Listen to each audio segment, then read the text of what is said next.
Georgia's Secretary of State is now asking the new Attorney General to throw out an old case over voting rights. Senate Bill 202 passed back in 2021. It required voter ID, and it also limited access to absentee voting and these ballot drop boxes. Atlanta News First political reporter Doug Reardon is live at the state capitol. And Doug, this law was extremely controversial when it passed.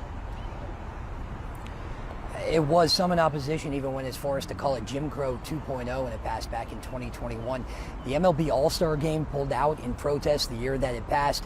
And you might even remember Larry David made a joke about this law on an episode of Curb Your Enthusiasm. Secretary Raffensperger said this could cost millions more than it already has in Georgia taxpayer dollars if they were to drag this lawsuit out. But some of the plaintiffs in this case say they're prepared to keep fighting as long as it takes for Georgia voters.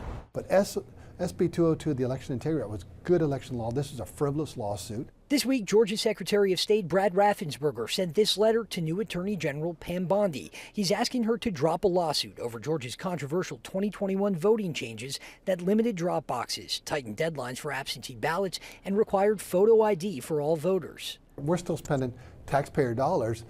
We'll probably spend another $1 million just getting this to finally we get a decision. Fallout over the changes the law made led to the MLB All-Star Game pulling out of Atlanta, which Raffensperger said cost the state millions in revenue. He said all the anxiety about voter suppression didn't pan out. Over 90% of Georgia voters had confidence in the 2024 election, and a record 5 million Georgians voted. They're wrong, we're right, because we have the numbers, we have the proof, we have record turnout.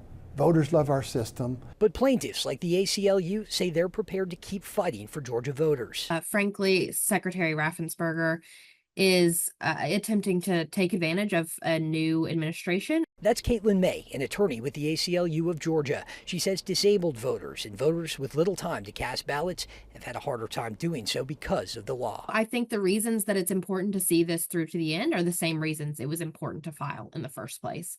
And that's to protect the right to access the ballot for every Georgian.